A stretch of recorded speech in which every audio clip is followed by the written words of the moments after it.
Good luck. তারা ভাবছে আমি ভয় পাচ্ছি। শুনেছিস, শোনার চেয়ে দেখা ভয়ঙ্কর। ঢাকার রাতের অন্ধকারে আর বাতাসের সঙ্গে মিশে থাকা ধোঁয়া শহরের অচেনা রাস্তাগুলোকে এক রহস্যময় ছায়ায় ঢেকে রাখছিল। রাজা হেঁটে যাচ্ছিল, তার চোখে আয়নার মতো প্রতিফলনের রহস্য আর সতর্কতা। পাশে হাঁটছিল ঋতু, যার চোখে চিন্তার ছাপ আর সতর্কতার আলো একসাথে জ্বলছিল। ফোনের স্ক্রিনে হঠাৎ একটি গুপ্ত নেটওয়ার্ক ফ্ল্যাশ হলো। আতিম নামের মাফিয়া ডনের রাজনৈতিক ও অপরাধী নেটওয়ার্কের একটি তথ্য। রাজা স্ক্রিনের দিকে তাকালো, চোখে অগ্নিশিখা। ঋতু, এটা শুধুমাত্র তথ্য নয়, একটা হুঁশিয়ার ইঙ্গিত। ঋতু হালকা কাঁধ নাড়ল। সত্যি কি? যদি এটা ফাঁদ হয়? আমরা যাচাই করব, এখন সময় নষ্ট করার নয়। তারা ঢাকার এক ক্ষীণ আলোযুক্ত গলির দিকে এগোতে লাগলো। আতিকের লোকের সবসময় শহরের ভিড়ের মধ্যে লুকিয়ে থাকে, হঠাৎ করে হামলা চালাতে প্রস্তুত থাকে। রাজা ও ঋতু জানতো এই গলিটাই তাদের প্রথম পরীক্ষা। রাজা বলল, প্রথমে আমরা আতিকের ক্ষুদ্র চক্রে ঢু মারব। ঋতু জিজ্ঞেস করলো, কিন্তু আমাদের কাছে তো পিস্তল আছে। হ্যাঁ, স্টিক আর স্টাম্পও আছে, প্রয়োজনে ব্যবহার করব, কিন্তু সাবধানে। গলির শেষ প্রান্তে তারা একটি প্রায় ধ্বংসপ্রায় ভবনের সামনে দাঁড়ালো। দরজা খোলা, কিন্তু ভেতর অন্ধকার।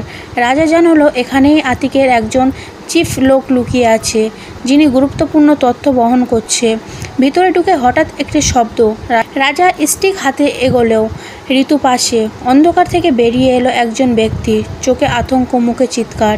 তোমরা কিভাবে? সে আটকে গেল। পরক্ষণেই রাজা বলল, শান্ত হও, আমরা ক্ষতি করব না। কিন্তু আতিক জানলে? চুপ, কিছু বললেই আমাদের বিপদ। তিনি আতিকের নেটওয়ার্কের বিস্তারিত কাগজ রাজার হাতে দিল। রাজা ও ঋতু একে দেখে অবাক। এইবার রাজা বলল, এটি শুধুমাত্র আতিক জানে আমরা আসছি। ঋতু চিন্তিত কণ্ঠে প্রশ্ন করে, তাহলে কি আমরা? হ্যাঁ, আমরা যাব, কিন্তু পরিকল্পনা দরকার। শহরের বাইরে আতিক নিজের এক চায়ের দোকানের পাশে দাঁড়িয়ে, চোখে ছায়া, মুখে চুপচাপ হাসি। সে জানতো রাজা ও ঋতু তার নেটওয়ার্কের ফাঁক খুঁজে পেয়েছে। রাজার চোখে উজ্জ্বল আগুন ও ধীরে ধীরে জমে ওঠা চিন্তার ছায়া মিলতে হয়ে এক অদ্ভুত শক্তি তৈরি করেছিল। আমাদের প্রথম পদক্ষেপ কি হবে? ঋতু ফিসফিস করে বলল কথাটা। রাজা স্থিরভাবে উত্তর দিল, প্রথমে আমরা আতিকের ক্ষুদ্র চক্র শনাক্ত করব, যারা ফ্যাক্টরি, কফি শপ বা ছোট দোকানের আড়ালে লুকিয়ে থাকে। তাদের নজরদারি করতে হবে। ঢাকার অন্ধকারে অলিগলির মধ্যে তাদের পদচারণের শব্দ প্রতিধ্বনিত হচ্ছিল। শহরে বৃষ্টি না হলেও বাতাসে নরম কুয়াশার মতো ঘন ধোঁয়া ছিল। রাস্তার প্রান্তে ছোট ছোট আলো জ্বলছিল, যেন রাতের চোখ। শহরের প্রতিটি কোণ আমাদের লক্ষ্য হতে পারে। কথাটা ঋতু বলল, চোখে তার সতর্কতার ঝিলিক। ঠিক, আমাদের পিস্তল, স্টিক এবং স্টাম্প প্রস্তুত রাখতে হবে। কোনো ফাঁক থাকলে তা ব্যবহার করব। তাদের প্রথম গন্তব্য ছিল শহরের উত্তর পূর্ব কোণে একটি পুরাতন গুদাম। এটি বহু বছর ধরে বন্ধ, কিন্তু আতিকের লোকেরা এখন এখানে লুকিয়ে থাকে।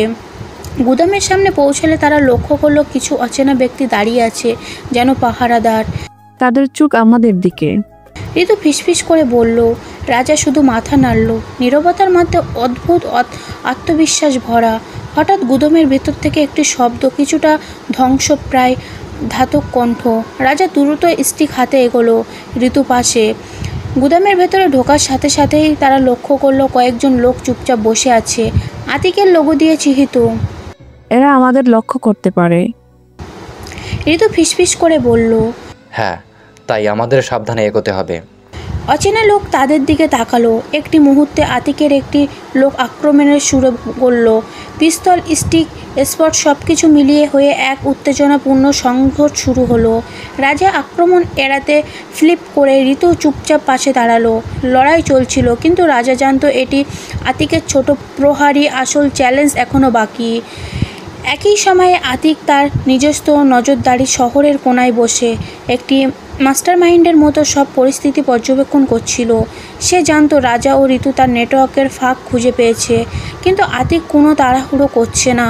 মাস্টারমাইন্ড কখনোই একেবারে নিজের সব চিপস খেলতে দেয় না। ছায়া আরও ঘন হবে। আতিক চুপচাপ বলল কথাটা, কফির কাপ হাতে ধরে। সে জানতো রাজা ও ঋতুর প্রত্যেক পদক্ষেপ তার পরিকল্পনার অংশ। রাজার মনেও শুরু হলো একটি নতুন চিন্তা ভাবনা। শুধু লড়াই নয়, পুরো শহরে অন্ধকারের আতিকের রাজনৈতিক ও অপরাধী নেটওয়ার্কের গভীর রহস্য উন্মোচন করতে হবে। ঋতু পাশে দাঁড়িয়ে, তার চোখে সাহস আর রাজার চোখে আক্রমণের পরিকল্পনা। শহরে বাতাসে ধোঁয়া আর অন্ধকারের গলির শেষ প্রান্তে লুকানো কলোনিতে বিপদ, সব মিলিত হয়ে তৈরি করেছিল এক উত্তেজনাপূর্ণ পরিস্থিতি। রাজা জানতো আজ রাতে শেষ কিছু পরিবর্তন হবে, আতিকের ছায়া আরও কাছে আসবে। ঢাকার রাতের বাতাসের সঙ্গে মিলেমিশে আসছে দূরের মোটরের গর্জন। শহরের আলো কেবল রাস্তাঘাটের আবছা ছায়া তৈরি করছে। রাজা ও ঋতু গুদামের বাইরে দাঁড়িয়ে আছে, শরীরে উত্তেজনা, চোখে সতর্কতার আলো। আমাদের আরও তথ্য দরকার। ঋতু ফিসফিস করে বলল। এইভাবে রাজা উত্তর দিল, ঠিক, শুধু আতিকের লোকদের নয়, তার রাজনৈতিক সহযোগীদেরও নজরে রাখতে হবে। এই শহরে আতিক কেবল একটি মাফিয়া ডন নয়, সে রাজনৈতিক ক্ষমতার সঙ্গে যুক্ত, যার ছায়া সরকারি পদক্ষেপের বাইরে অনেক দূরে পৌঁছায়। রাজা জানে এভাবে সে সরাসরি তার নেটওয়ার্কের উপরে আক্রমণ করতে পারবে না। প্রথমে সঠিক সময়ের জন্য অবস্থান নিতে হবে। গুদামের বাইরে তারা হঠাৎ লক্ষ্য করলো এক গাড়ি আসছে, হালকা লাইটে শহরের ভিড়ে স্পষ্ট। ঋতু ফিসফিস করে বলল, এরা আতিকের লোক কি না দেখা দরকার। ঠিক আছে, কিন্তু সাবধানে, আমরা এক মুহূর্তের জন্য অসতর্ক হতে পারবো না। গাড়ি থামতেই একটি নিখুঁত সন্দেহের আতিকের লোকেরা গুদামের আশেপাশে ছড়িয়ে পড়ল। তাদের লক্ষ্য রাজা ও ঋতু। রাজা পেছন ফিরে বলল, ঋতু, স্টিক হাতে রাখো, পিস্তল প্রস্তুত। হঠাৎ আতিকের লোকেরা আক্রমণ শুরু করলো। স্পটের আঘাতে স্কিটের খড়খড়ে শব্দ, পিস্তলের গুলিতে চমক, সব মিলিত হয়ে এক উত্তেজনাপূর্ণ সংঘর্ষ তৈরি করলো। ঋতু দ্রুত রাজার পেছনে লাফালাফি করে পিস্তলের হাতে আক্রমণকারীকে হালকা আঘাত করলো। রাজা স্টিক দিয়ে প্রতিরক্ষা চালালো, কিন্তু চোখে সতর্কতার ছায়া এখনও বজায়। একই সময়ে আতিক নিজের ল্যাপটপ খুলে শহরের বিভিন্ন মোবাইল ক্যামেরা ও নজরদারি ফিড পর্যবেক্ষণ করছিল। মাস্টারমাইন্ডের মতো সে প্রতিটা পদক্ষেপ নোট করছিল। আতিক চুপচাপ মুচকি হেসে বলল, তাদের ধৈর্য পরীক্ষা করা দরকার। সে জানতো রাজা ও ঋতু শুধুই আক্রমণকারী নয়, তারা তার পরিকল্পনার অংশ হয়ে গেছে। সংঘর্ষ শেষে রাজা ও ঋতু গুদামের ছায়ায় লুকিয়ে রক্ত ঝরানো রাস্তায় হাঁটতে শুরু করলো। ঋতু হালকা কাঁপছিল, কিন্তু মুখে দৃঢ়তা। সে ফিসফিস করে বলল, এখন আমরা কোথায় যাব? প্রথমে তথ্য বিশ্লেষণ, তারপর আতিকের রাজনৈতিক সংযোগ খুঁজে বের করব। আমরা শুধু মাফিয়ার সাথে লড়ছি না, পুরো শহরের অন্ধকারের সঙ্গে লড়ছি। ঢাকার রাস্তায় গলির ছায়া, দূরের পুলিশ হর্ন, সব মিলিয়ে হয়ে শহরের দমবন্ধ পরিস্থিতি তৈরি করেছিল। রাজা জানলো আতিকের ছায়া আরও গভীর বিস্তৃত, আর তারা এখনও শুধুমাত্র যুদ্ধর প্রথম ধাপের মুখোমুখি। রাত গভীর হতে লাগলো। শহরের প্রতিটা কোণায় আতিকের ছায়া রাজা ও ঋতুর প্রতিটি পদক্ষেপে নজর রাখছিল। রাজা বলল, আজ আমরা শুধুমাত্র লক্ষ্য দেখেছি, আসল লড়াই এখন শুরু হবে। চোখে অগ্নিশিখা। ঋতু মাথা নাড়িয়ে রাজার পাশে দাঁড়ালো। আমরা প্রস্তুত। আজ রাতের শেষে শহর আর আগের মতো থাকবে না। শহরে অন্ধকারে দূরের হালকা আলো, ধোঁয়া ঢাকা রাস্তাঘাট, সব মিলিয়ে তৈরি হলো এক থ্রিল পরিবেশ। আতিক, রাজা, ঋতু, তাদের প্রত্যেকের ছায়া এখন শহরের প্রতিটি কোণায় প্রবেশ করছে। ঢাকা রাস্তায় রাতের হালকা কুয়াশা এখন আরও ঘন হয়ে গেছে। গলির শেষ প্রান্তে রাজা ও ঋতু হেঁটে যাচ্ছিল, চোখে সতর্কতা আর মনস্তাত্ত্বিক উত্তেজনা। গুদুমের বাইরে ঘটে যাওয়া সংঘর্ষ তাদের প্রথম বড় পরীক্ষা ছিল। তুমি কি বুঝতে পারছো আমরা ঠিক কোথায় আছি? ঋতু ফিসফিস করে জিজ্ঞেস করলো রাজাকে। রাজা উত্তর দিল, হ্যাঁ, আমরা আতিকের নেটওয়ার্কের প্রাথমিক স্তর ভেদ করেছি, কিন্তু আসল চ্যালেঞ্জ এখনও বাকি। তাদের হাতে এসেছে একটি ছোট ফটো ফাইলও, আতিকের রাজনৈতিক সংযোগ ও আর্থিক লেনদেনের তথ্য। রাজা এটি মনোযোগ দিয়ে পর্যালোচনা করলো। ঋতু, দেখো, এই শহরের উচ্চ পর্যায়ের কয়েকজন রাজনীতিবিদ আতিকের সঙ্গে যুক্ত, আর এই তথ্য আমাদের জন্য মূল অস্ত্র হতে পারে। ঋতু চমকে বলল, তাহলে আমরা শুধু মাফিয়ার সঙ্গে লড়ছি না, পুরো রাজনৈতিক সিস্টেমের সঙ্গে লড়ছি। ঠিক, আর তাই আমাদের পরিকল্পনা আরও নিখুঁত হতে হবে। ছোট ভুলও বড় বিপদ ডেকে আনতে পারে। তাদের চোখে দৃঢ়তা। রাতের অন্ধকারে তারা শহরের রাস্তায় একটি পরিকল্পনা অংশ হিসেবে দাঁড়িয়ে আছে, প্রত্যেক পদক্ষেপ ছায়ার মতো সূক্ষ্ম ও কিন্তু শক্তিশালী। হঠাৎ আতিক নিজেই শহরের এক রাজনৈতিক সভার মাধ্যমে একটি নেটওয়ার্ক পরিচালনা করছে। মাস্টারমাইন্ডের মতো সে প্রতিটি ছোট পদক্ষেপ খুঁটিয়ে দেখছে। রাজা ও ঋতু এখন আমার পরিকল্পনার মুখোমুখি, তবে আমি অপেক্ষা করব। সময় এসেছে তাদের পরীক্ষা করার। রাজা ও ঋতু তাদের গন্তব্যে পৌঁছে ঢাকার প্রান্তে একটি নির্জন ফাঁকা রাস্তা। এখানে আতিকের এক রাজনৈতিক সহযোগী গোপন সভা করছে। তারা লুকিয়ে থেকে সব পর্যবেক্ষণ করছে। রাজা ফিসফিস করে বলল, ঋতু, এটা আমাদের সুযোগ। আমরা তথ্য সংগ্রহ করব এবং বের হয়ে যাব। প্রস্তুত তো? হ্যাঁ, শুরু করি। তাদের পরিকল্পনা নিখুঁত। লড়াই না করেও তথ্য সংগ্রহ ও তারা সফল। শহরে অন্ধকারে তাদের ছায়া অদৃশ্য হয়ে যাচ্ছে। একই সময়ে আতিকের চোখে স্ক্রিনের দিকে। সে জানে তারা একটি বড় হুঁশিয়ারি পেয়েছে, কিন্তু মাস্টারমাইন্ড কখনোই তার তাড়াহুড়ো করে না। তার পরিকল্পনা আরও গভীর, বিস্তৃত। রাজা ও ঋতু গোপনে শহরে অন্ধকারে মিলিয়ে যায়। তাদের প্রথম বড় সাফল্য অর্জিত, কিন্তু তারা জানে এটি কেবল শুরু। আতিকের ছায়া আরও ঘন হবে এবং ঢাকার রাজনীতির সঙ্গে মাফিয়ার সংযোগ আরও বিপজ্জনক হতে পারে। রাত গভীর, বাতাস ঠান্ডা এবং শহরে এখনও অচেনা, রহস্যময় এবং বিপদের পূর্ণ। রাজা জানে আগামী দিনগুলিতে তাদের সতর্কতা ও কৌশলে এই শহরের অন্ধকারে থেকে আলো বের করা সম্ভব হবে। ঢাকার রাতে এখন সম্পূর্ণ নিঃশব্দ, শুধুমাত্র দূরের হর্ন, বাতাসের হালকা ধোঁয়া আর তাদের পদচারণের শব্দ। এটাই ছিল শহরের অচেনা মেলডাউনের একমাত্র প্রমাণ। রাজা ও ঋতু গোপনে এগোচ্ছিল, হাতের স্কিট আর পিস্তল প্রস্তুতি। হঠাৎ আতিকের লোকরা তাদের সামনে হাজির হলো। লড়াই শুরু হলো। পিস্তলের গুলির খড়খড়ে, সিটকের আঘাত আরও ও স্পষ্ট দম বন্ধ করা শব্দ রাত ঘেঁষে কেঁপে উঠল। ঋতু দ্রুত আক্রমণকারীর দিকে লাফালাফি করে, একে আঘাত করলো। রাজা স্টিক দিয়ে প্রতিরক্ষা করলো, কিন্তু চোখে সতর্কতার ছায়া বজায়। তারা জানতো কোনো ভুলে শহরের অন্ধকারে আতিকের মাস্টারমাইন্ডের হাত থেকে বের হওয়া সম্ভব নয়।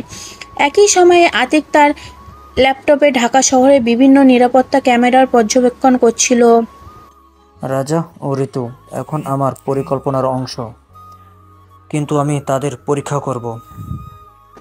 সংঘর্ষ থেকে তারা একটি নির্জন গলিতে লুকিয়ে বিশ্রাম নিল। হাতের তথ্যপত্র এবং আতিকের নেটওয়ার্কের কিছু প্রমাণ তাদের হাতে। এটা কেবল প্রথম ধাপ। রাজা ফিসফিস করে বলল। ঋতু জিজ্ঞেস করল, তাহলে এখন? আমরা তথ্য বিশ্লেষণ করব। আতিকের রাজনৈতিক এবং অপরাধী নেটওয়ার্কের মূল চাবিকাঠি বের করতে হবে। আমাদের সামনে আরও বড় বিপদ অপেক্ষা করছে। শহরের বাতাসে ধোঁয়া, দূরের আলো এবং গলির ছায়া সব মিলিয়ে এক উত্তেজনাপূর্ণ পরিবেশ তৈরি করেছিল। আতিকের মাস্টারমাইন্ড পরিকল্পনা ধাপে ধাপে এগোচ্ছে এবং রাজা ও ঋতুর ধৈর্য, কৌশল এবং সাহসের পরীক্ষা আরও কঠিন হবে। রাত গভীর, শহরে অন্ধকার আরও ঘন। রাজা জানালো আগামী দিনগুলি তাদের যে কঠিন সিদ্ধান্ত নিতে হবে তা শুধুমাত্র লড়াই নয়, মাফিয়া এবং রাজনৈতিক ষড়যন্ত্রের জটিল জালে তাদের বেঁচে থাকা। রাজা ও ঋতু গলির এক কোণে দাঁড়িয়েছিল। রাতের কুয়াশা তাদের চারপাশে ঢেকে দিয়েছে।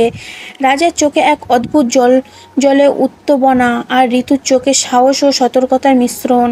আমাদের কি এক মুহূর্তের জন্য থামতে হবে? ঋতু ফিসফিস করে বলল, না, থামলে আমরা আতিকের নেটওয়ার্কে ধরা পড়ব। প্রতিটা মুহূর্ত মূল্যবান। শহরে অন্ধকার, দূরের আলো এবং বাতাসে ভেসে আসা ধোঁয়া সব মিলিয়ে ঢাকা যেন এক বিশাল থ্রিলার সেটে রূপান্তরিত হয়েছে। রাজার মনে হলো প্রতি পদক্ষেপ শুধু লড়াই নয়, মানসিক যুদ্ধ। আতিক কেবল একটি মাফিয়া ডন নয়, সে শহরের রাজনৈতিক ও অর্থনৈতিক সব নাড়াচড়ার অর্থনীত নির্যন্ত। আমি কখনো ভেবেছিলাম না লড়াই শুধু স্টিক আর পিস্তলের নয়, মানসিক যুদ্ধ এমন কঠিন হতে পারে। রাজা নিজেই ফিসফিস করে বলল। ঋতু হালকা হেসে বলল, তাহলে আমরা প্রস্তুত, কিন্তু আজকের রাত আমাদের জন্য শুধু লড়াই নয়, পরিকল্পনার পরীক্ষা। হঠাৎ তারা দূরে একটি গাড়ির হেলানো আলো দেখলো। আতিকের লোকেরা শহরের রাজনৈতিক সহযোগীর সঙ্গে একটি গোপন সভা করছে। রাজা এবং ঋতু চুপচাপ লুকিয়ে তথ্য সংগ্রহ করলো। এখন আমরা দেখছি কিভাবে আতিক পুরো শহরের ওপর ছায়া ফেলেছে। শুধুমাত্র মাফিয়া নয়, রাজনৈতিক নেটওয়ার্কও তার নিয়ন্ত্রণে। ঋতুর চোখে বিস্ময় এবং উত্তেজনা মিশ্রণ। আমরা শুধু তথ্য সংগ্রহ করিনি, তাদের পরিকল্পনা বিশ্লেষণ করেছি। এটি আমাদের প্রথম বড় সাফল্য। শহরে বাতাসে ধোয়া, দূরের হালকা আলো, গলির ছায়া সব মিলিয়ে তৈরি হলো উত্তেজনাপূর্ণ পরিবেশ। আতিকের মাস্টারমাইন্ড পরিকল্পনা ধাপে ধাপে এগোচ্ছে, আর রাজা ও ঋতুর ধৈর্য ও কৌশলে পরীক্ষা আরও কঠিন হবে। রাজা এক মুহূর্তের জন্য ভাবল, এই শহরে অন্ধকার থেকে আলো বের করার জন্য কতটা ঝুঁকি নিতে হবে। আমাদের সামনে বড় বিপদ অপেক্ষা করছে, কিন্তু আমরা থামবো না। ঋতু মাথা নাড়িয়ে পাশে দাঁড়ালো। যদি আমরা একসাথে থাকি রাজা, কিছুই অসম্ভব নয়। রাজা হালকা হেসে বলল, ঠিক, কিন্তু আজ রাতের শেষ আলো দেখে বুঝতে পারলাম এটা কেবল শুরু। আতিকের ছায়া আরও ঘন হবে, আর আমরা আরও প্রস্তুত হতে হবে।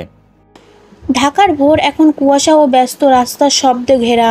রাজা আর ঋতু গোপন এক ক্যাফেতে বসে আছে, হাতে চায়ের কাপ, চেয়ারগুলো মৃদু কাঁপন, বাইরের ট্রাফিকের হালকা আওয়াজ আর কফির গরম ভাব সব মিলিয়ে এক শান্ত মুহূর্ত।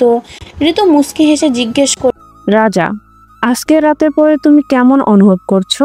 করলো। রাজা চোখে হালকা হাসি নিয়ে বলল, ভয় আর উত্তেজনার মিশ্রণ, কিন্তু তুমি পাশে থাকলে সব কিছুই সহজ মনে হয়। ঋতু হালকা লাজুক হাসি দিল, হাতের আঙুলগুলো একসঙ্গে মিলল। আমি জানি আমাদের লড়াই কঠিন, কিন্তু তবুও তুমি পাশে থাকলে মনে হয় সব সম্ভব। এই ছোট্ট রোমান্টিক মুহূর্তে শহরের অন্ধকার তাদের একান্ত যোগাযোগের পরিচয়। তবে শহরের অন্য প্রান্তে আতিক তার নতুন পরিকল্পনা সাজাচ্ছে।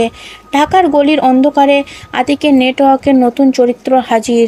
রাজনৈতিকবিদ সিদ্দিক, তথ্য বিশেষজ্ঞ জয় এবং দক্ষ হ্যাকার লিমন, তারা মিলিত হয়ে আতিকের জন্য শহরে তথ্য সংগ্রহ করছে। আমরা আজ রাতের লক্ষ্য স্পষ্ট করেছি।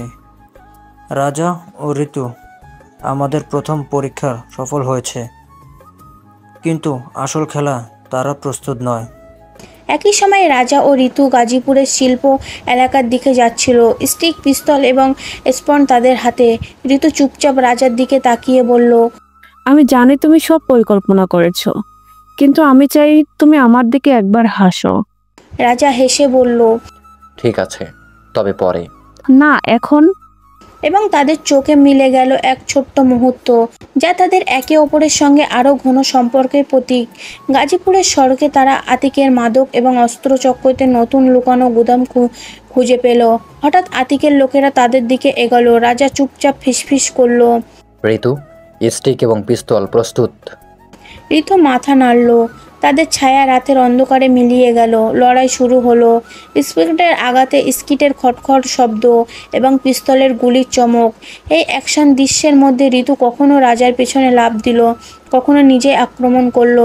একই সময়ে আতিক দূর থেকে সব কিছু নজর করছে। সে জানে রাজা ও ঋতু তার নেটওয়ার্কের গভীর রহস্য উন্মোচন করতে চলেছে। রাজার মনে হলো শুধু লড়াই নয়, তাদের মানসিক ও আবেগের যুদ্ধ চলছে। ঋতু পাশে থাকলে শক্তি বাড়ছে, কিন্তু বিপদ আরও বেড়েছে। গাজীপুরের শিল্প এলাকার গলির অন্ধকারে রাজা ও ঋতু লুকিয়ে বসে আছে, হাতের স্টিক, পিস্তল, স্পট সব প্রস্তুতি। তাদের চোখে একে অপরের প্রতি অদৃশ্য সংযোগ। আমরা কি সত্যি প্রস্তুত? ঋতু ফিসফিস করে জিজ্ঞেস করলো, হ্যাঁ, কিন্তু শুধু প্রস্তুত হওয়া যথেষ্ট নয়, আমাদের ধৈর্যও থাকতে হবে। ঠিক তখনই ঢাকার আরেক প্রান্তে নতুন চরিত্র হাজির হলো। পুলিশ কর্মকর্তা মেহেদী, একজন কৌশলী এবং বিশেষমুখী অফিসার, যিনি আতিকের নেটওয়ার্কের উপর নজর রাখছে।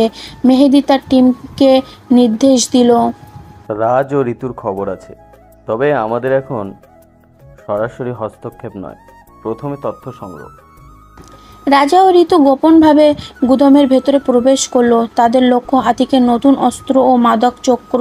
হঠাৎ তারা আতিকের একজন রাজনীতিবিদ সিদ্দিককে দেখলো। এটাই আতিকের রাজনৈতিক হাতিয়ার। রাজা ফিসফিস করলো। ঋতু চোখ বড় করে বলল, তাহলে আমাদের শুধু মাফিয়া নয়, রাজনৈতিক ষড়যন্ত্রের মুখোমুখি হতে হবে। শহরে অন্ধকারে রাজা হালকা হাসি দিল। তুমি পাশে থাকলে সব কিছুই ম্যানেজেবল মনে হয়। ঋতু কাঁধে হালকা ঠেকিয়ে বলল, তুমি ভাবছো আমরা একসাথে থাকলে কেউ আমাদের থামাতে পারবে না? রাজা মাথা নাড়ে, চোখে স্পষ্ট উষ্ণতা। না, কিন্তু আমাদের সতর্ক হতে হবে।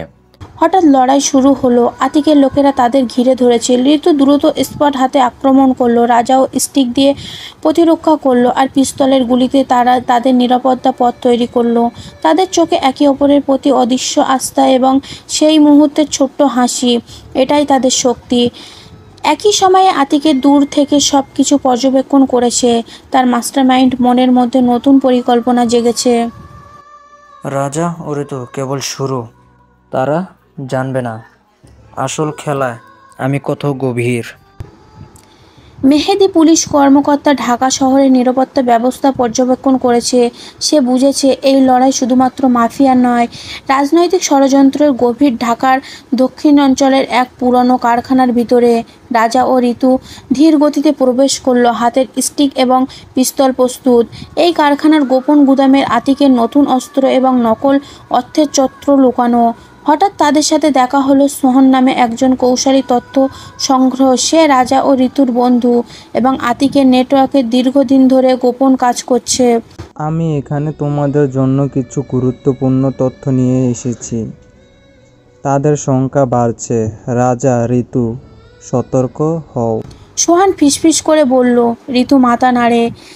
এবার কাজ কঠিন হবে, কিন্তু আমরা একসাথে সব সামলাতে পারবো। একই সময়ে ঢাকার অন্য প্রান্তে পুলিশ আরও এক চরিত্র অফিসার নাদিম মেহেদির সহকর্মী শহরের বিভিন্ন চোরাচালানে ট্র্যাকিং করছে। সে বুঝতে পারছে আতিকের হাতে ঢাকা, গাজীপুর, নরসিংদী পর্যন্ত বিস্তৃত। কারখানার ভিতরে রাজার চোখে অদ্ভুত জলজলে উদ্দীপনা। ঋতুর দিকে তাকিয়ে বলল, তুমি কি জানো এই মুহূর্তগুলোই আমাকে জীবিত রাখে? ঋতু হালকা লাজুক হাসি দিল। আমি জানি, এবং আমি তোমার পাশে আছি। হঠাৎ আতিকের নতুন গুপ্ত হারিয়ে রাজু তাদের ঘিরে ধরলো। লড়াই শুরু হলো। স্পটের আঘাতে স্টিকের খড়খড়ে, পিস্তলের গুলির শব্দ। সোহানও তাদের পাশ থেকে তথ্য সংগ্রহ করছে এবং ঋতু কখন রাজার পিছনে লাফ দিয়ে আক্রমণ করছে। তুমি পাশে থাকলে আমি শক্তি পাই। ঠিক, আর আমি তবেই সাহস পাই। শহরের অন্য প্রান্তে আতিক তার রাজনৈতিক সহযোগী তুষারকে নির্দেশ দিচ্ছে। রাজা ও ঋতু আমাদের নেটওয়ার্কের গভীরে প্রবেশ করেছে।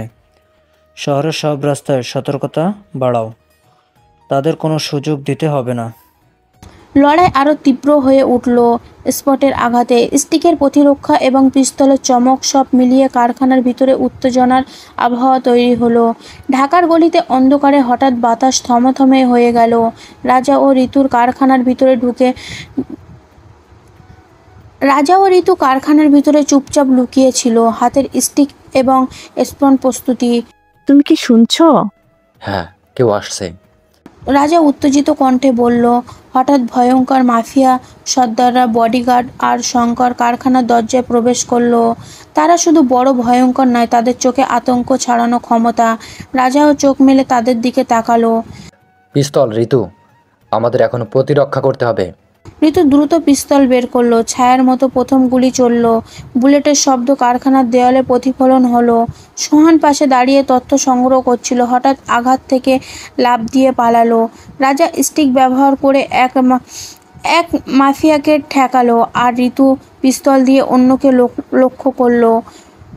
নহাট আতকের মাস্টারমাইন্ড পরিকল্পনা আরও গভীর রূপ প্রকাশ পেল। তার নতুন গুপ্তহারি রাজু কারখানার একদম ভেতর থেকে আক্রমণ করলো। পিস্তলের চমক আরও ধোঁয়ার মধ্যে রাজা ঋতুর একসাথে লড়াই চলল। আমরা একসাথে থাকলে কেউ আমাদের আটকাতে পারবে না। ঋতু হাত ধরে বলল। আমি জানি, আর তাই আমি সাহস পাচ্ছি। মাফিয়াদের তাদের চারপাশে লড়াই আরও উত্তেজনাপূর্ণ হয়ে উঠল। স্পকের আঘাতে, পিস্তলগুলি এবং স্টিকের প্রতিরক্ষা, সব মিলিয়ে চারপাশে কেবল ধোঁয়া, চিৎকার ও উত্তেজনা। শহরে দ্রুত পুলিশ কর্মকর্তা মেহেদি এবং নাদিম সতর্ক হয়ে পুরো এলাকায় চারপাশে ঘিরে ফেলল। তারা জানে রাজা ও ঋতুর লড়াই কেবল কারখানার নয়, শহরের রাজনৈতিক ষড়যন্ত্রের প্রভাব ফেলবে। একটি ছোট বিরতির মুহূর্তে রাজা এবং ঋতু চোখে চোখে কথা বলল। আমরা কি বাঁচতে পারবো? হ্যাঁ, তুমি পাশে থাকলে সব সম্ভব। হাত ধরা এই সঙ্গীতিত রোমান্টিক মুহূর্তে তাদের সাহস আরও বাড়িয়ে দিল। কিন্তু আতিকের ছায়া আরও ঘন। সে জানে আজকের রাত শুধুই প্রথম পরীক্ষা। শহরে এই অন্ধকারে পিস্তল, স্পট এবং মানসিক যুদ্ধ চলবে, আর রাজা ও ঋতু প্রতিটি মুহূর্তে তার পরিকল্পনার মুখোমুখি হবে। ঢাকার অন্ধকারে কারখানার ভিতরে লড়াই এখনও আরও তীব্র।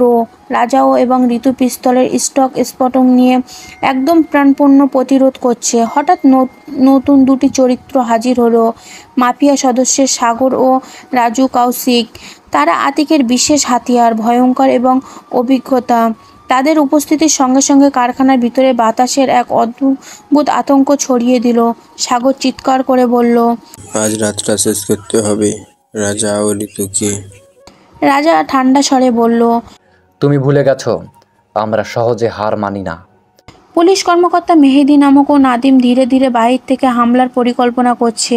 তারা জানে যদি তারা এখন সরাসরি ঢুকতে চেষ্টা করে আতিকের লোকেরা পালাবার পথ বন্ধ করতে পারে। ঋতু হালকা কাঁপতে থাকা হাতে পিস্তল ধরে বলল, রাজা, আমি ভয় পাচ্ছি, কিন্তু তুমি পাশে থাকলে সাহস পাই।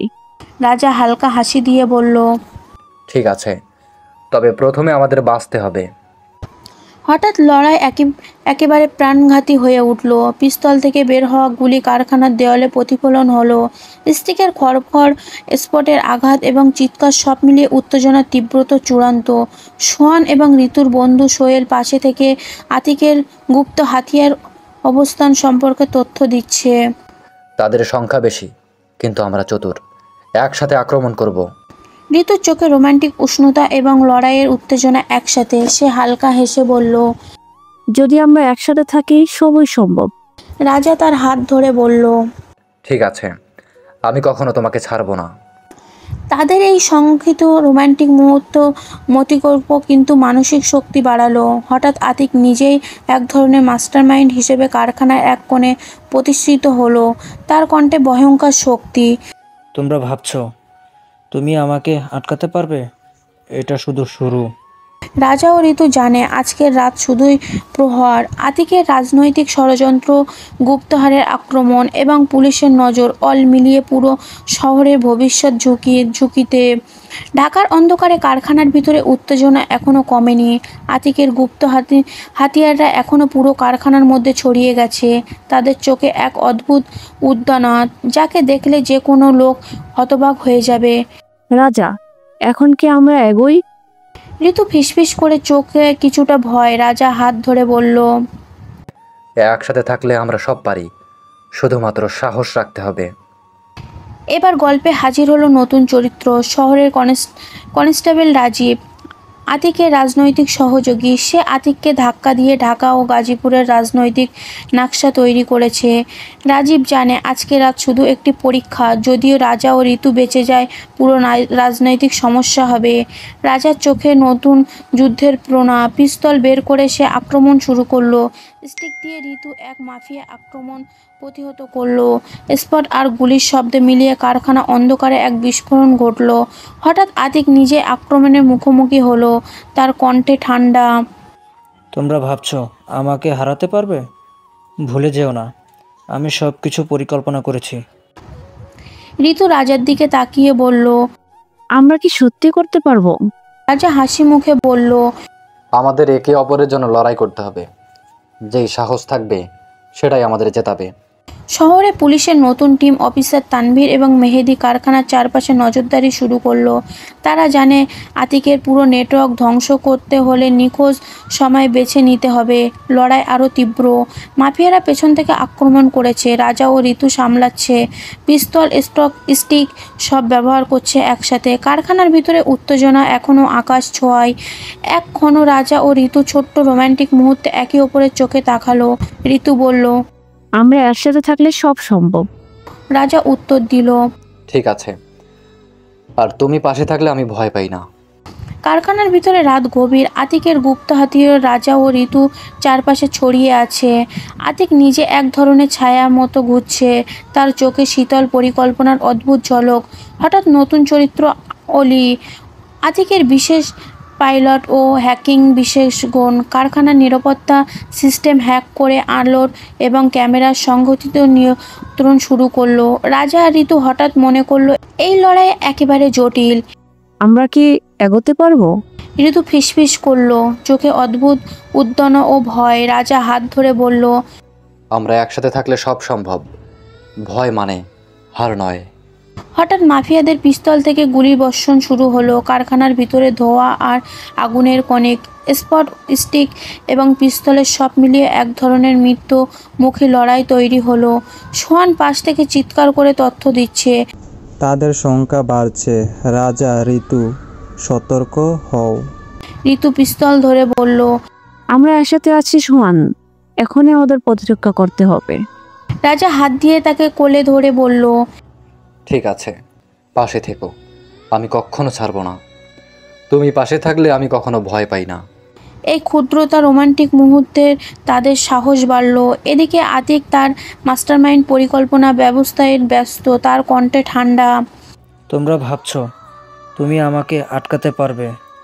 এই লড়াই শুধু শুরু, শেষ করব আমি। আমি হচ্ছি মাফিয়াদের গডফাদার। রাজা ও ঋতু বুঝতে পারল এটি কেবল একটি লড়াই নয়, এটি রাজনৈতিক ষড়যন্ত্র, এক পরীক্ষা যা ঢাকা, গাজীপুর ও নরসিংদীর ভবিষ্যৎ প্রভাবিত করবে। পুলিশ অফিসার মেহেদী ও তানভীর হঠাৎ হামলার জন্য প্রস্তুত। তারা জানে যদি এখনই ঢুকে আতিকের নেটওয়ার্ক ধ্বংস করা যায়, শহরে বিশাল বিপদ থেকে রক্ষা করা সম্ভব। লড়াই ক্রমার প্রাণঘাতী, পিস্তল, স্টক, স্টিক সবই ব্যবহার হচ্ছে একসাথে। কারখানার ভিতরে উত্তেজনা এমন পর্যায়ে পৌঁছাবে যে বাতাসে ধোঁয়া আর আতঙ্ক একত্রিত মিলিয়ে গেছে। শেষ মুহূর্তে রাজা ও ঋতু এক কোণে লুকিয়ে শান্ত হয়ে একে অপরের চোখে তাকালো। ঋতু বলল, আমরা একসাথে থাকলে সব সম্ভব। কারখানার লড়াই শেষ হয়ে রাজা ও ঋতুর যুদ্ধ শেষ হয়নি। আতিকের গুপ্ত হাতিয়ার ছড়িয়ে পড়েছে শহরের বিভিন্ন অংশে। ঢাকা, পুরনো ঢাকায়, গাজীপুরের শিল্প এলাকায় আর নরসিংদীর গোপন রাস্তার মধ্যে। রাজা বলল, আমাদের ভাগ হয়ে কাজ করতে হবে। আমি ঢাকায় কিছুটা নজর রাখবো, তুমি গাজীপুরে। ঋতুর চোখে ভয় আর উত্তেজনার মিশ্রণ নিয়ে বলল, ঠিক আছে, কিন্তু আমরা ফোনে একে অপরকে জানাবো। হঠাৎ ঢাকার গলিতে হাজির হলো নতুন চরিত্র ডন ফয়েজ, আতিকের এক দোপটের সহযোগী। তার সঙ্গে আছে পিস্তল এবং লড়াই করার জন্য বিশেষ বাহিনী। ঢাকার ছোট গলিতে আক্রমণ শুরু হলো। ঋতু গাজীপুরের রাস্তার মধ্যে লুকিয়ে আতিকের লোকদের লক্ষ্য করলো, স্টিক এবং স্টক দিয়ে প্রতিরক্ষা শুরু করলো। এই লড়াই শুধু শক্তি নয়, কৌশলও চাই। নরসিংদীতে আতিক নিজেই রাজনৈতিক ঘন জালে ঢুকে গেছে। তার পরিকল্পনা হলো রাজা ও ঋতু একে অপরের কাছাকাছি থাকা দুর্বোধ্য করে তোলা।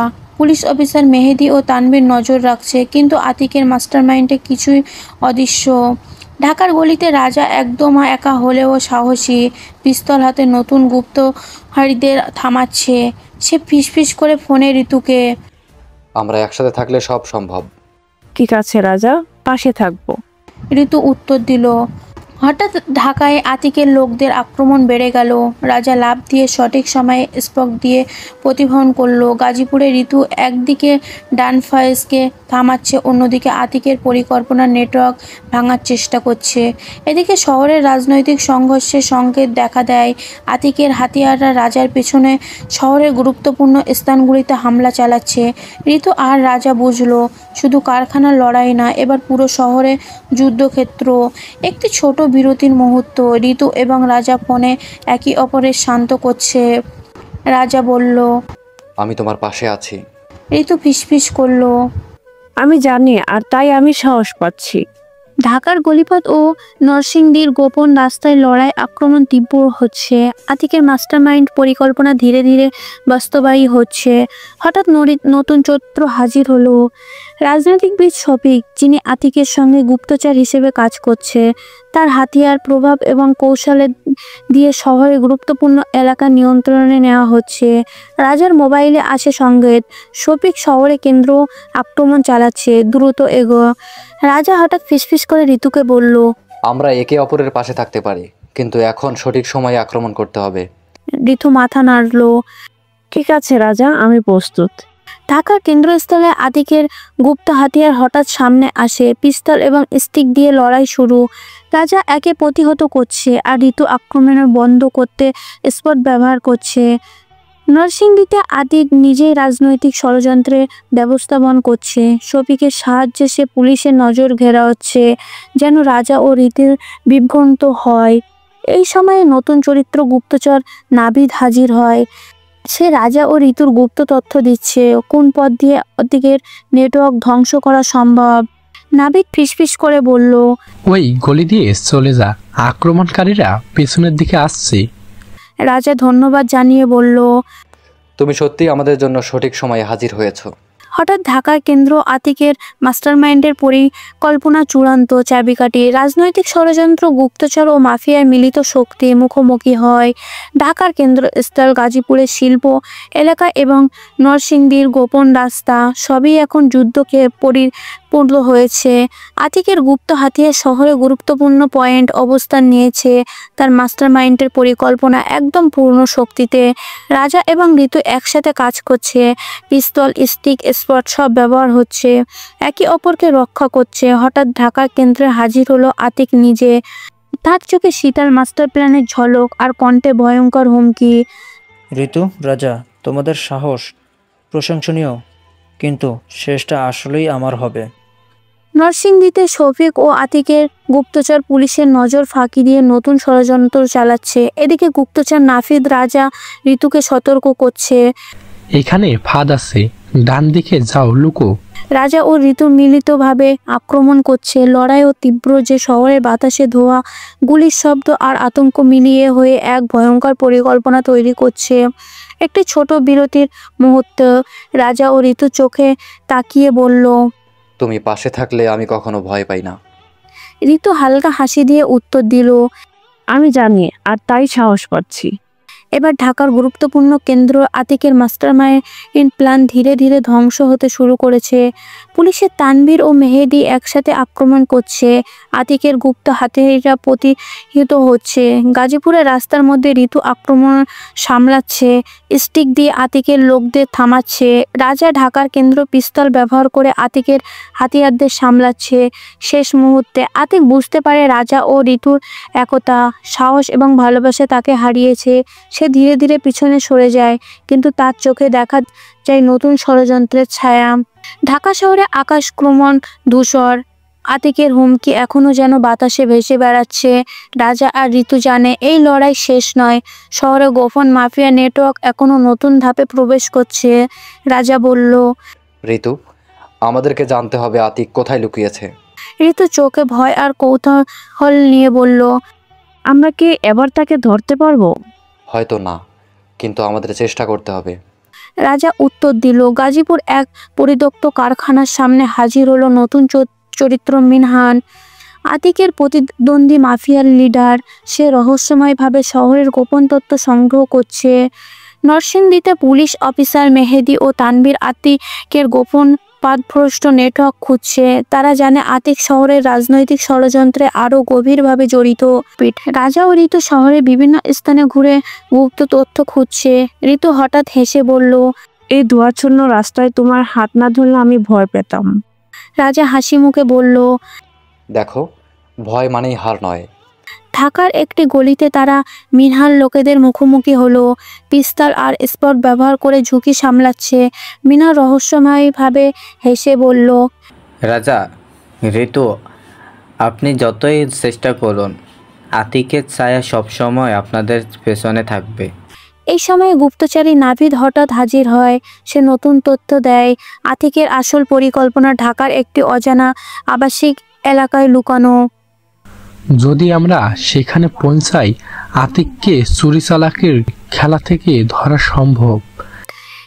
এক ঝড়ের রাতে শহরের গলিকে ঋতু হাত ধরে রাজার পাশে দাঁড়ায়। আমি ভয় পাচ্ছি না, তুমি পাশে আছো তাই।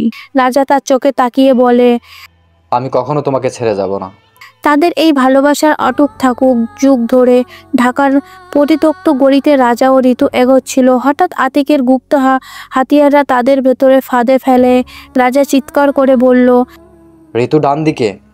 কিন্তু এই মুহূর্তের জন্য দেরি হলো। ঋতু হঠাৎ আটকে পড়ল। ঋতু। রাজা হাত বাড়ালো, কিন্তু আর দেরি হয়ে গেছে। ঋতু মাঠে পড়ে যায়, চোখে ধোয়া, শ্বাস নিতে কষ্ট। মনে হচ্ছে এই বুঝি আত্মাটা বের হয়ে যাচ্ছে। ঋতু পানির পিপাসা পেয়েছে। মৃত্যুর আগে মনে হয় এমনই লাগে। ঋতু আস্তে আস্তে মৃত্যুর স্বাদ গ্রহণ করলো। রাজা কিছু করতে পারল না। ঋতু মারা যাওয়ার পর রাজার চোখে রাগ ও হতাশা মিলিত হলো।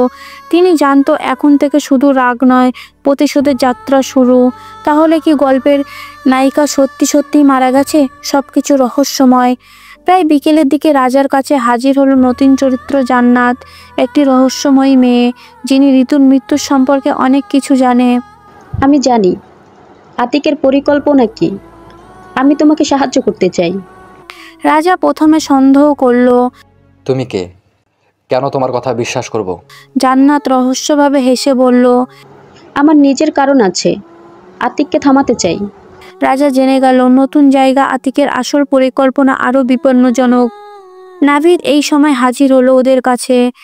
রাজা, আমরা জান্নাতের সাহায্য আতিকের নেটওয়ার্ক ভাঙতে পারবো, কিন্তু এটি সহজ হবে না।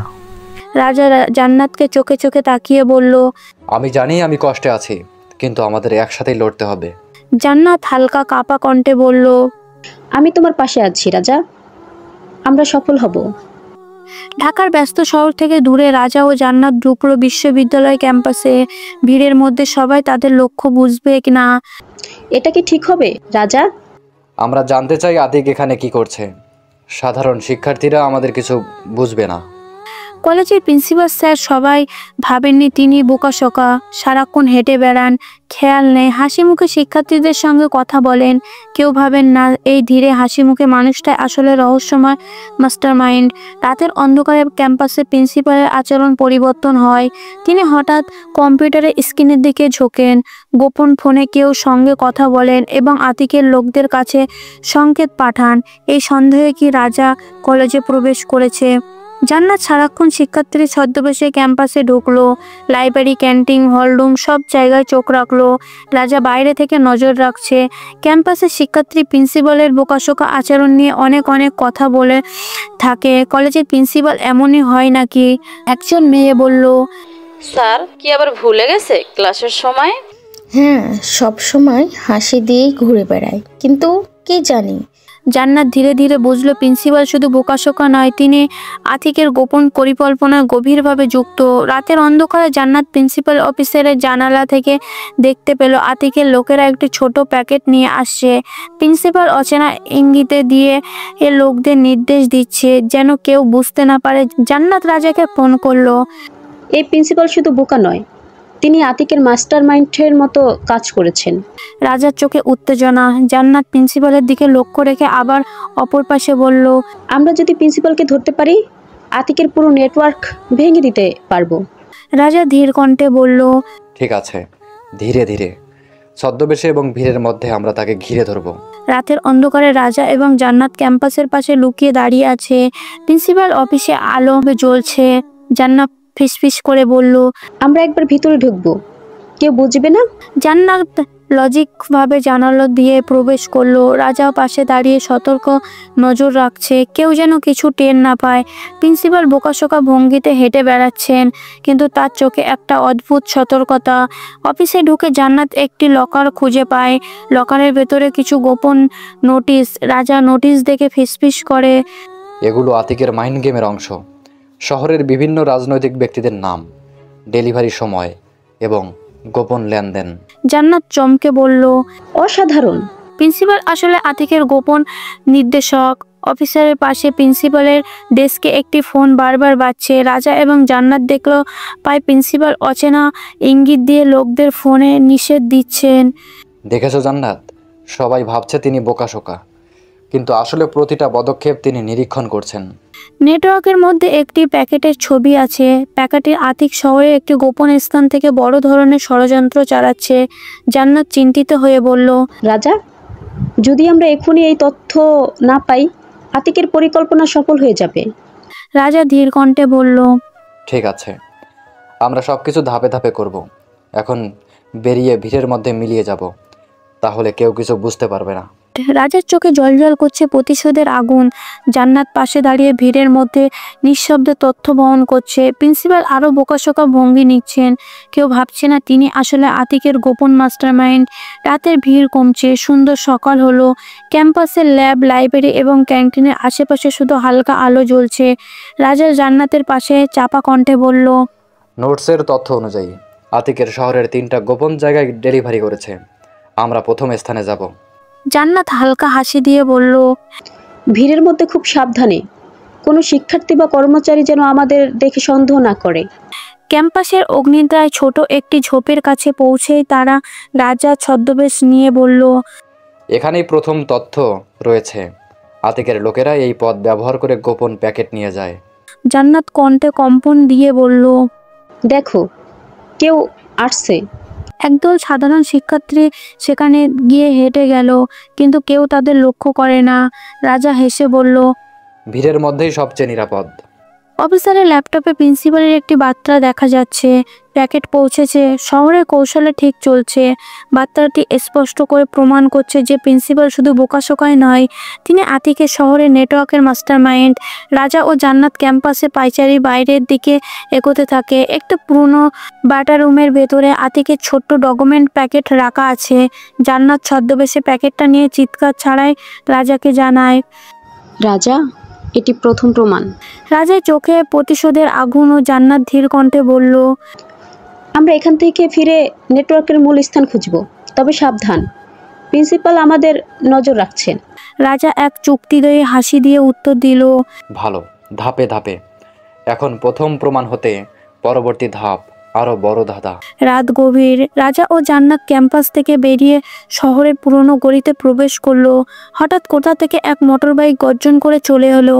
অচেনা লোক গুলি না চালাতেই দ্রুত গতি আঘাতে জান্নাতে মাটিতে ছিটকে পড়লো। জান্নাত! রাজা দৌড়ে গেল, তার কণ্ঠে আতঙ্ক, চোখে রাগ। জান্নাত শ্বাস কষ্টে বলল, আমি ঠিক আছি, শুধু একটু আঘাত পেয়েছি। কিন্তু রাজার চোখে স্পষ্ট এই আঘাতটি দুর্ঘটনা নয়, আতিকের পাঠানো লোকের ইঙ্গিত। এই সময় অন্ধকার থেকে এক এক পরিচিত কণ্ঠ ভেসে এলো, রাজা, অনেক দিন পর দেখা। রাজা ঘুরে দেখলো তার পুরনো বন্ধু জয় দাঁড়িয়ে আছে। লম্বা তীক্ষ্ণ চোখ, মুখে এক ধরনের মজার হাসি, যাকে বলে রহস্যময় হাসি। তার সঙ্গে আরো তিনজন বিশ্বস্ত বন্ধু, সুমন, কম্পিউটার হ্যাকিং বিশেষজ্ঞ, রাহুল, নির্ভীক কিন্তু ঠান্ডা মাথার ছেলেটি, বাবু, শক্তিশালী ও হাসি মুখে প্রয়োজনে হাতাহাতি লড়াইয়ের সেরা।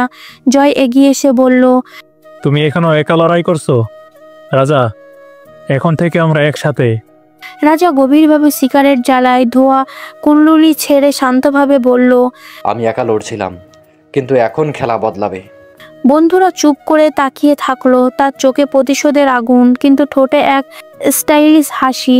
রাজা জান্নাতকে সুরক্ষায় রেখে জয় ও তার দলকে পরিকল্পনা জানালো, আমাদের হাতে প্রথম প্রমাণ আছে, কিন্তু আতিকের নেটওয়ার্ক ভাঙতে হলে একসাথে কাজ করতে হবে। জয়, তুমি উত্তর দিক দেখবে। সুমন, তুমি তাদের নেটওয়ার্ক হ্যাক করবে। রাহুল এবং বাবু, তোমরা ফিল্ড কভার করবে। জয় হেসে বলল, ঠিক আছে রাজা, এবার খেলা হবে বড়। এইভাবে আকাশে রহস্যময় বার্তা দেখা গেল, প্রিন্সিপালের পাঠানো নতুন নির্দেশ। প্যাকেট পৌঁছে গেছে, পরের ধাপ শুরু। রাজা সিগারেটের ধোঁয়া ছাড়লো, চোখে সরু করে তাকিয়ে বলল, এবার বোঝা গেল আতিক একা নয়, প্রিন্সিপাল ওই সব কিছুর মাস্টার মাইন্ড। আর খেলা এখনো শুরু হয়েছে। ঢাকার পুরনো নদীর ধারে একটি পরিত্যক্ত গুদাম ঘর। রাতে নেমেছে চারপাশে কুয়াশা। রাজা, জয়, সুমন, রাহুল, বাবু আর আহত জান্নাতকে নিয়ে গোপনে সেখানে পৌঁছলো। হঠাৎ কোথা থেকে আতিকের লোকেরা ঘিরে ফেলল। তাদের পরনে কালো কোট, হাতের আধুনিক পিস্তল। একজনের সামনে এগিয়ে এসে বলল, রাজা, তোমার সাহস অনেক, কিন্তু ভুলে যেও না, ঢাকায় বাতাসও আমাদের নামে বল। রাজা ধোয়া ছেড়ে ধীর কণ্ঠে বলল, হাওয়া বদলাতে সময় লাগে না, আমি যেখানে দাঁড়াই ওখানেই খেলা বদলে যায়। শত্রুরা রাজার কথা শুনে হেসে উঠল। মনে হলো রাজা মজা করছে, কিন্তু তারা তখনও জানতো না যে কে এই রাজা, কি তার পরিচয়। আতিকের কাছে তোমার মতো দর্জন খানেক রাজা নতজাত হয়েছে, তুমি কি করবে একা? আমি একা না, আমি যখন আসি আমার ছায়া 10 জনকে কাঁপিয়ে তোলে। জয় এগিয়ে এসে মৃদু হেসে যোগ করলো, আরে আমি আসি, তাহলে তো হিসাব মিলে গেল। শত্রুদের চোখে সরু হলো, কিন্তু ভেতরে ভেতরে রাজা অনুভব করলো কিছু যেন অস্বাভাবিক। জয় আসার পর আরো আক্রমণ হলো না। রাত বাড়ছে, আতিকের লোকেরা চলে গেল সতর্কতা বার্তা দিয়ে। পরের আঘাত হবে এমন যা থেকে কেউ ফিরবে না। টাকার পাহাড় সামনে তোমার নীতি টিকবে না।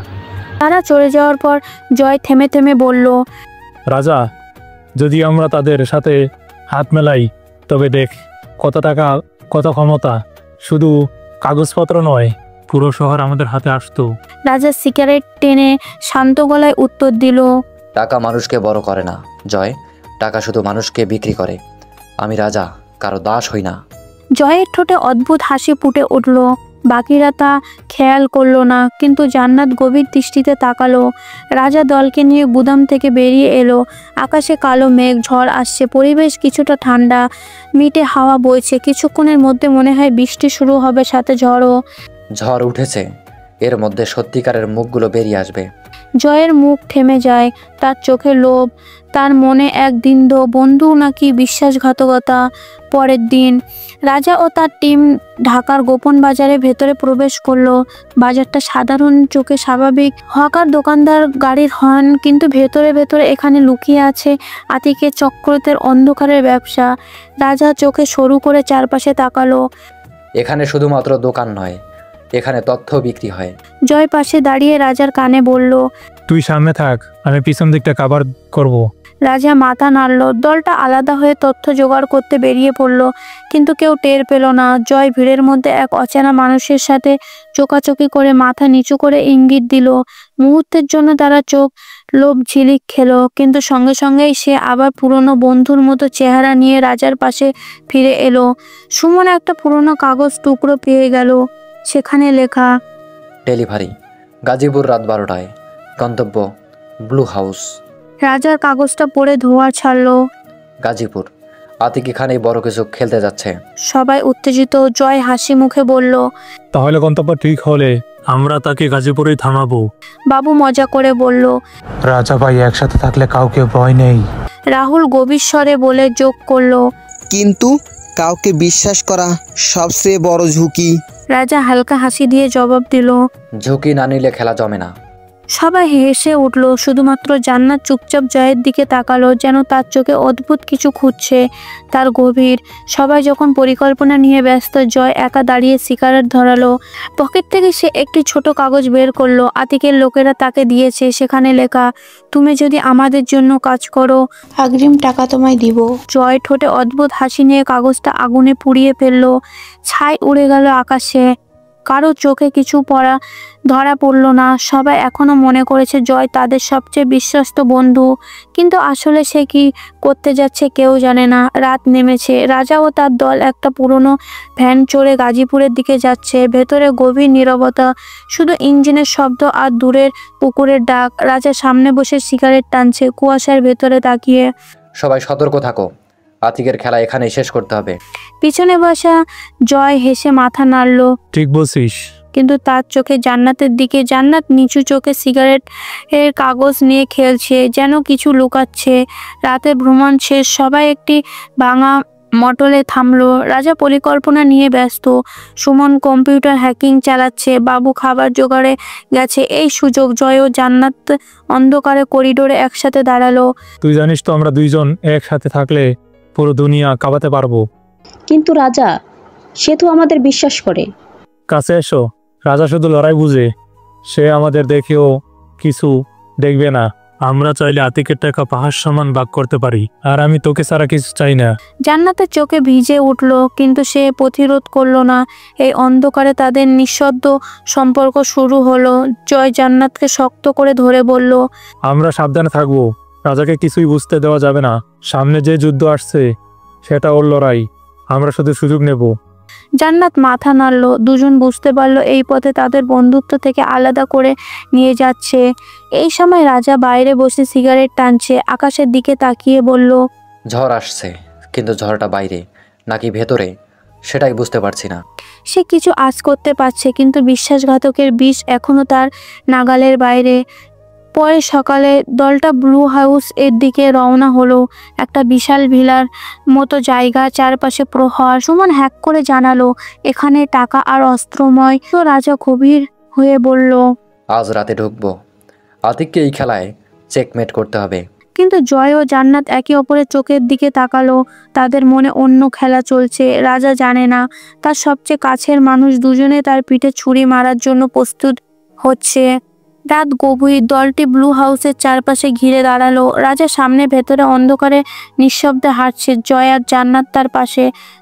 দুজন ভাবছে এবার আমরা সব নিয়ন্ত্রণে রাখতে পারবো। রাজা হঠাৎ থেমে গেল। সে কোনো শব্দ করলো না, শুধু চারপাশে তাকালো। জয় ও জান্নাতের চোখে চোখ পড়লো। রাজা কিছু টের পায়নি। হয়তো।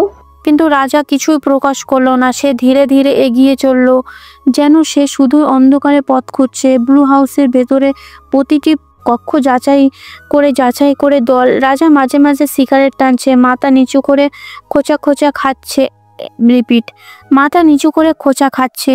জয় ও জান্নাত ভাবছে ও শুধু খোঁজ করছে, আমাদের প্রতি কোনো সন্দেহ নেই। রাজা একটু পুরনো ফাইলের দিকে চুপচাপ তাকালো। কেউ দেখলো না, কিন্তু তার চোখে এক মুহূর্তে ঝলক, একটি আদর্শ বার্তা আর সামান। রাজা হঠাৎ ধীর গলায় বলল, তোমরা দুইজন সিন্ধুক আনবে, বাকিরা বাইরে অপেক্ষা করবে। জয় ও জান্নাত একে অপরের দিকে তাকালো। মনে হলো সুযোগ এসেছে, কিন্তু রাজার ধীর ভঙ্গি, নিঃশ্বাস হাসি এবং চোখের ঝলক সব মিলিয়ে কিছু একটা বোঝাচ্ছে, কিন্তু তারা ঠিক বুঝতে পারছে না কি। রাজা ধীরে ধীরে এগিয়ে বলল, সবাই আলাদা হয়ে যাও, আমাদের সময় খুবই কম। জয় আর জান্নাত আবারও একসাথে হলো। সুমন, রাহুল বাবু অন্যদিকে। এক প্রহরী হঠাৎ শব্দ টের পেয়ে টর্চ ফেললো। কে ওখানে? রাজা কোনো উত্তর না দিয়ে এক ঝলকে পিস্তল বের করে ধাম, গুলি সরাসরি প্রহরীর কপালে। রক্ত ঝরে পড়তেই অ্যালার্ম বাজতে শুরু করলো। পুরো ব্লু হাউস হইচই। শত্রুরা চিৎকার করে ছুটে আসছে। সিঁড়ি বেয়ে উপরে উঠতে গিয়ে রাজা তিনজনকে গুলি করে ফেললো। রাহুল লোহার রড দিয়ে এক প্রকারে কুপকাত করলো। বাবু চিৎকার করলো, পেছন থেকে আসছে। ধাতব গুলির শব্দে চিৎকার আর রক্তের সাব ব্লু হাউসের পরিণত হলো এক নরকের যুদ্ধের মধ্যে রাজা হঠাৎ বলল তার সাথীদের, জয়, জান্নাত, তোমরা ভেতরে সিন্ধুক খোলো, আমরা বাকি সব সামলাই। জয় আর জান্নাত দ্রুত সিঁড়ি বেয়ে নামলো। তাদের মনে হলো রাজা তাদের উপর ভরসা করছে। হঠাৎ সাইরেন বাজলো। একটি কালো গাড়ি ভেতরে ঢুকলো। গাড়ি থেকে নামলো আতিক। কালো স্যুট, লাল রুমাল, ঠান্ডা চোখে মুচকি হাসি। রাজা, তোকে অনেক দিন ধরে খুঁজেছি। তার সাথে বিশাল দেহ গার্ডের বাহিনী। রাজা সিগারেটের ধোঁয়া ছেড়ে ধীরে ধীরে বলল, তুই খুঁজছিলি, আমি তোকে অনেক আগেই পেয়েছি। আতিকের লোকেরা একসাথে গুলি চালালো। রাজা সাইড করে নিচে পড়ে ধামধাম দুজনে শেষ করে দিল। রাহুল গুলিতে আহত হলো। সুমন দেয়ালের আড়াল থেকে ল্যাপটপে কাজ চালাচ্ছে, নিরাপত্তা সিস্টেমে বন্ধ করার চেষ্টা করছে। আতিক হাসতে হাসতে এগিয়ে এলো এবং অ্যাটিটিউড নিয়ে বলল, তুই বুঝছিস না রাজা, এই খেলা টাকা আর বিশ্বাসঘাতকতার খেলা। রাজা কোনো উত্তর দিল না, শুধু ধীরে ধীরে জান্নাত আর জয়ের দিকে তাকালো, যারা তখনও সিন্ধুকের ভেতরে ঢুকতে ব্যস্ত। জয় ফিসফিস করে জান্নাতকে বলল, এটা আমাদের সময়, সিন্ধুক খালি, টাকা নেই, তারপর রাজাকে বাদ দিয়ে চলে যাই। জান্নাত মাথা নাড়ল, কিন্তু রাজা সে যেন যুদ্ধের মধ্যে সব শুনতে পাচ্ছে। তার চোখে শান্তি, ঠোঁটে অদ্ভুত হাসি, কিন্তু কেউ বুঝলো না সেই হাসির মানে কি। জয় আর জান্নাত পুরনো সিন্ধুকের সামনে দাঁড়িয়ে। চাবি নেই, শুধু ডিজিটাল লক। জয় মুচকি হেসে বলল, এটা খোলা আমার কাছে খেলনা। কয়েক মিনিটের মধ্যে লক খুলে গেল। সিন্ধুকের দরজা খুলতে তাদের চোখ বড় হয়ে গেল। ভেতরে শুধু টাকা নয়, একটা গোপন ফাইল আর কিছু ভিডিও টেপ। ফাইলের উপরে লেখা, প্রজেক্ট ব্ল্যাক ফায়ার কনফিডেন্ট। জান্নাত হতবাক। এটা তো কোনো গোপন অপারেশনের মতো। তারা কিছু বুঝে ওঠার আগেই দরজার বাইরে গুলির শব্দ শোনা গেল। অন্যদিকে আতিক আর রাজার তীব্র যুদ্ধ লিপ্ত। আতিক গর্জে উঠল, টাকা তো অজুহাত রাজা, আসল খেলা এই ফাইল নিয়ে। তুই জানিস না এর ভেতরে কার নাম আছে? রাজা সিগারেট ছুঁড়ে মাটিতে ফেললো, বুট দিয়ে চাপ দিল। নাম জানার দরকার নেই, শিকার বুঝলেই যথেষ্ট। আতিক হেসে উঠল আর বলল, তুই ভাবিস খেলা তোর হাতে, অথচ তুই পুতুল। রাজা হাসলো। এদিকে জয় আর জান্নাত ফাইলস গোপনে ব্যাগে ভরল। জান্নাত দ্বিধায় ফিসফিস করে বলল, আমরা কি ঠিক করছি রাজাকে না জানিয়ে? চুপ করো, এটা আমাদের ভবিষ্যৎ।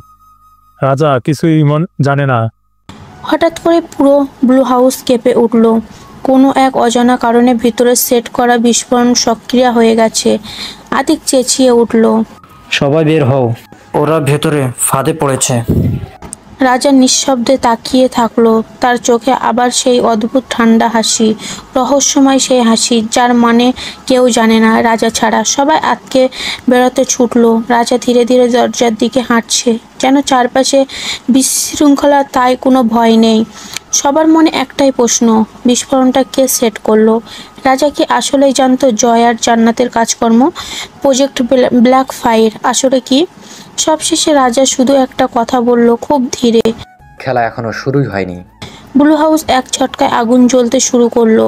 ভাঙা কাঁচ, বিস্মিত দেয়াল আর লোহার টুকরো ছড়িয়ে পড়লো চারিদিকে। সবার মধ্যে বিশৃঙ্খলা। রাহুল মারাত্মক আহত, বাবু অচেতন। জয় আর জান্নাত কোনো রকমে ব্যাগ আঁকড়ে ধরেছে, ভেতরে ফাইল লুকানো। রাজা সে সিগারেট ধরিয়ে ধীরে ধীরে ধ্বংসপ্তের মধ্যে দিয়ে হাঁটছে, যেন চারপাশে আগুন তার কাছে কেবল খেলনা। বাইরে সাইরেন বাজলো। ডজনখানেক পুলিশের গাড়ি ব্লু হাউসে ঘিরে ফেলল। ইন্সপেক্টর ফারুক মেগাফোন চিৎকার করে বলল, হাত ওপরে, সবাই আত্মসমর্পণ করো। রাজা থামলো না। সে মুচকি হেসে ধীরে ধীরে পুলিশের দিকে এগিয়ে গেল। অচেতনভাবে কোনো পুলিশ গুলি চালালো না। মনে হলো রাজা যেন তাদের সবার কাছে এক অদৃশ্য শক্তির প্রতিক্রিয়া। জয় হকচকিয়ে ফিসফিস করে জান্নাতকে বলল, এটা কিভাবে সম্ভব? পুলিশ কেন গুলি চালালো না? জান্নাত বিভ্রান্ত হয়ে গেল। সে উত্তেজিত কণ্ঠে বলল, হয়তো তারা ওর সাথে যুক্ত। রাজা কি পুলিশের সাথে গোপনে চুক্তি করেছে, নাকি সব এটাই মাইন্ড গেমস? আর এই প্রজেক্টটা কি? সব কি ধোঁয়াশা? জয় জান্নাত ভিড় থেকে দূরে সরিয়ে ফাইল খুলল। ভেতরে তারা দেখলো এক লিস্ট, ডজন ডজন নাম, যাদের অনেকের উচ্চপদের রাজনৈতিকবিদ, ব্যবসায়ী, এমনকি আইন শৃঙ্খলা বাহিনী বড় অফিসারের। তাদের চোখ বড় বড় হয়ে গেল। এটা যদি বাইরে যায়, পুরো দেশ কেঁপে উঠবে। রাজা হঠাৎ তাদের পাশে এসে দাঁড়ালো। তারা ভয় পেয়ে ফাইল লুকাতে চাইলো। রাজা মুচকি হেসে ধীরে বলল, যা লুকানো যায় না সেটা একদিন আগুন ধরেই ফাটে। তারপর সে হেঁটে চলে গেল, যেন কিছুই জানে না। কিন্তু সে এক লাইনে রহস্যময় পাহাড়ে জমে উঠল। ধ্বংসস্তূপের ধোঁয়া কেটে গেলেই দেখা গেল আতিম মারা যায়নি। সে দূরে দাঁড়িয়ে আছে, শরীরে আঘাতের চিহ্ন, কিন্তু চোখে জ্বলন্ত প্রতিশোধের আগুন। খেলা এখন দ্বিগুণ মারাত্মক হবে। রাজা, তুই ভাবছিস তুই জিতছিস? রাজা সিগারেটের ধোঁয়া ছেড়ে ধীরে বলল, জিত আর হার তো শেষের খেলাই বলে। আমরা এখনো প্রথম অঙ্কে আছি। পুলিশ ইন্সপেক্টর ফারুক গোপনে মোবাইলে ফোন কারোর সাথে কথা বলছে। অচেনা সেই আগুন। ফারুকের কণ্ঠে ভয় আর আতঙ্ক। স্যার, ফাইলটা বের হয়ে গেছে। যদি রাজা এটা হাতে নেয়, তবে আমরা কেউই বাঁচবো না।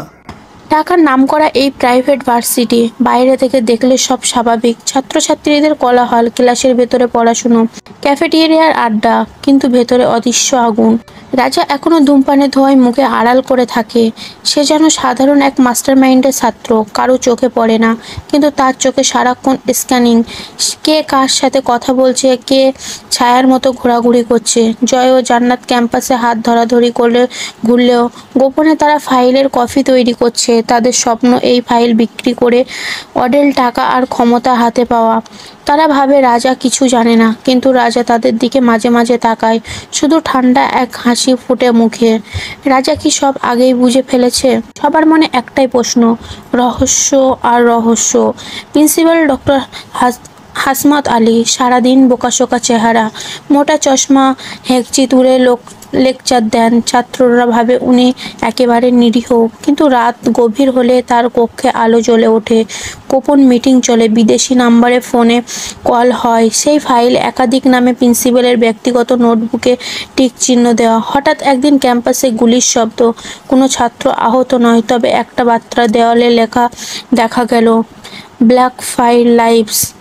পুলিশ আশেপাশে হইচই হয়, কিন্তু রাজা কেবল সিগারেট টেনে দূর থেকে দেখে। তার চোখে অদ্ভুত প্রশান্তি, চুপচাপ শান্তির নিঃশ্বাস। রাজা এইদিকে জয়কে নিয়ে লাইব্রেরির ছাদে বসে। শহরে আলো দূরে জ্বলছে।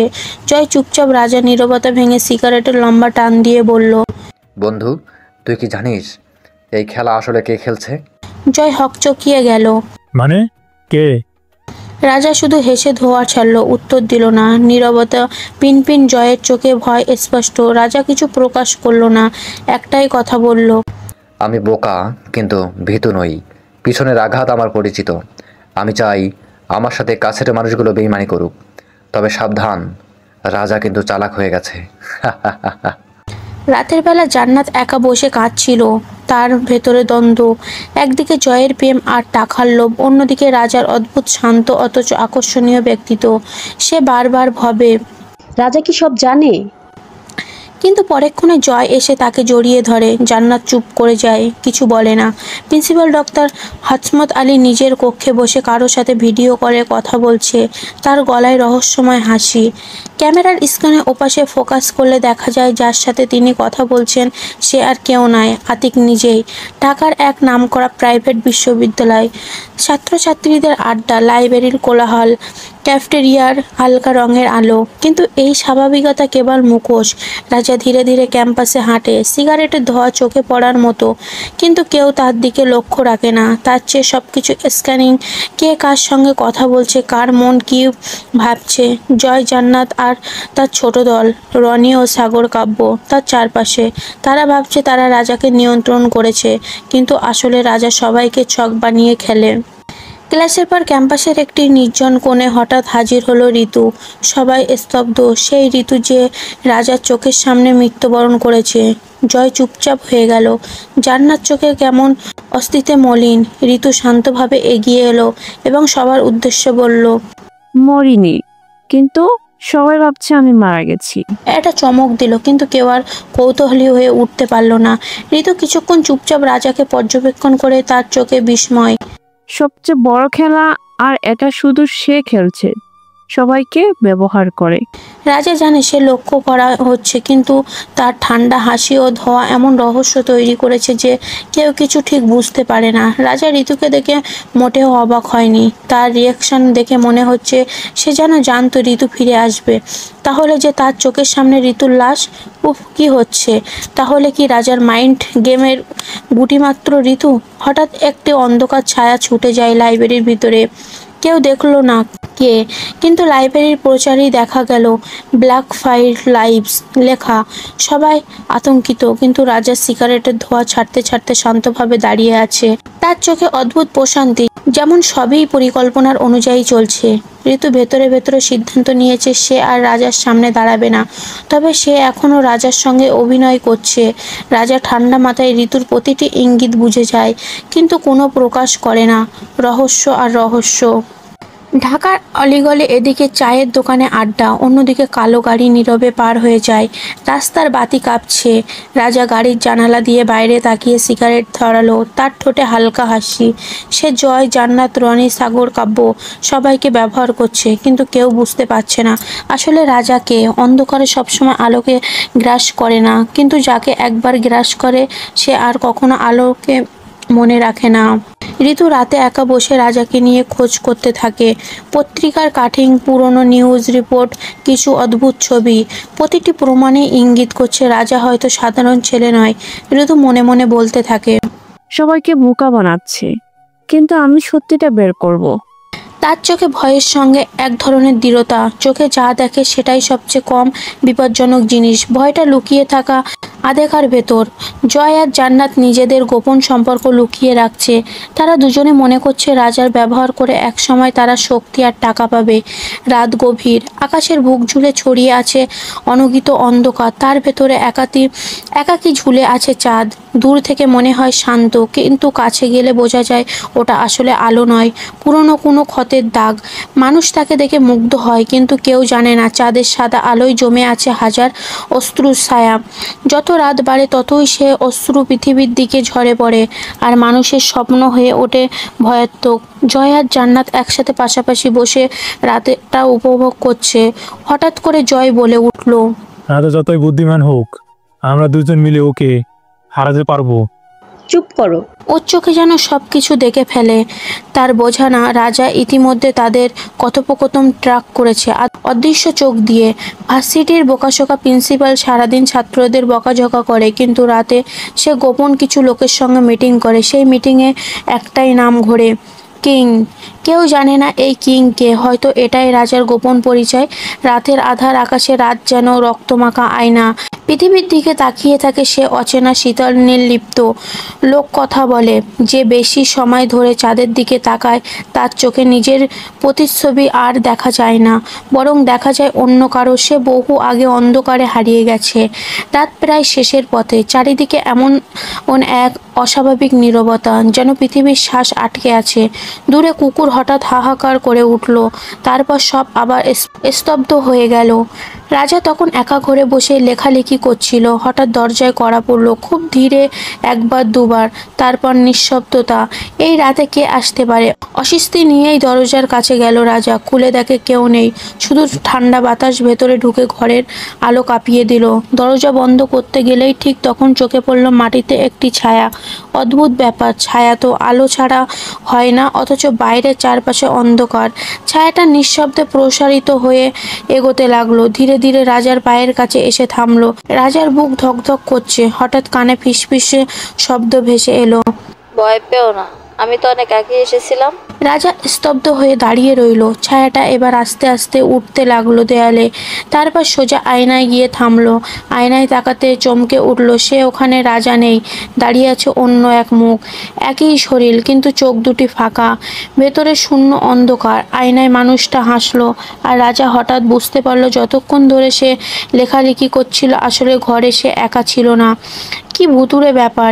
এমনিতে পুরন ঢাকা, এই জায়গাটা অতটা সুবিধার নয়, তাও রাজা এখানে অবস্থান করেছে। হঠাৎ করে রাজা তার মোবাইলে একটি মেসেজ পেল, ব্ল্যাক ফাইল নেভার ডিসিভ।